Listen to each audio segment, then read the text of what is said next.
Oh, perfect. Thank you for joining us after today's race. We know there's been a lot of interest in the video that was released just before the race, and we know you were a leader in helping pull that together, and just would like your thoughts on how what that experience was like. Yeah, I was involved in help putting it together, and I was just really proud of the drivers that got involved. I'm obviously proud of NASCAR and what they did, but it's been a personal journey on a much deeper level this week for me to listen and learn. And as a lot of us drivers started chatting about the week and the experience, and a lot of this was led by Bubba, really have to give him a ton of credit, including Ty Dillon. The accountability that those two really put on the garage area, put on me, not directly on me, but I could just see it just made a difference. And I think that resonated with a lot of people. And,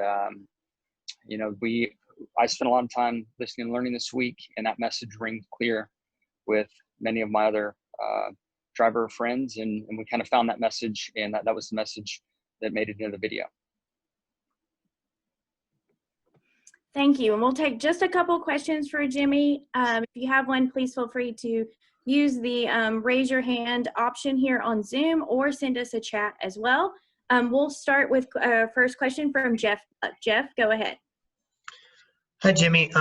When you were in the process of trying to reach out to drivers for the videos, I mean, did you just individually contact people and say, do you want to participate? How did you go about rallying people to get involved with this?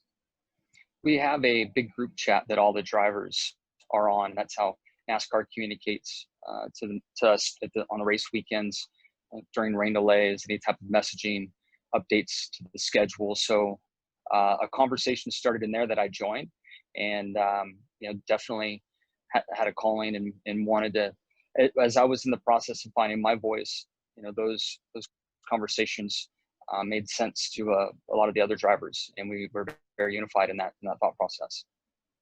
Thanks. Okay, we'll take our next question from Bob Pockers. Bob, go ahead.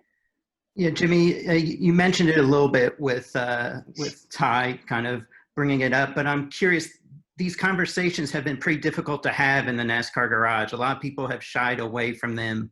Why do you think this moment is resonating with the drivers so much that they are more willing to speak out now than before?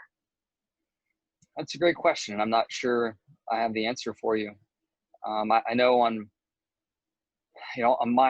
for myself, what I've been through, and some great conversations with Bubba at the beginning of the week were very, very good for me.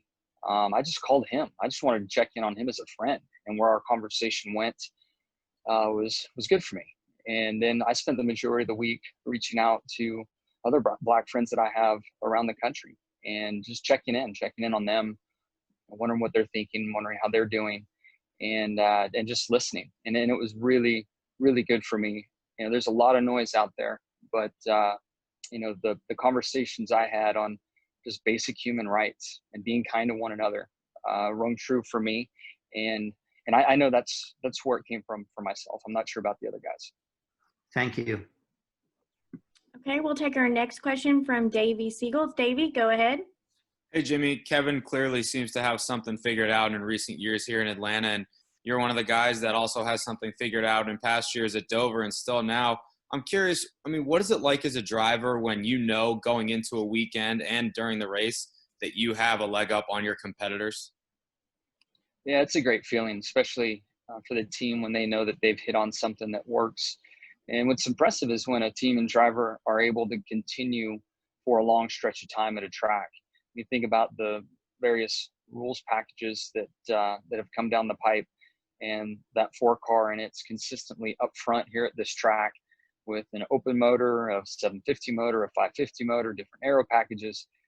They just have a great feel for it. And I've certainly had that luxury a few times in my career. Wish that it was still going on right now, especially going into Martinsville on Wednesday. I wish this was kind of mid to late 2000s when we had a great advantage there. But you enjoy it while you can. Thank you. Yep. Jimmie, we appreciate you joining us for a few minutes after the race today, and we wish you the best of luck later this week in Martinsville. Great. Thank you, everybody.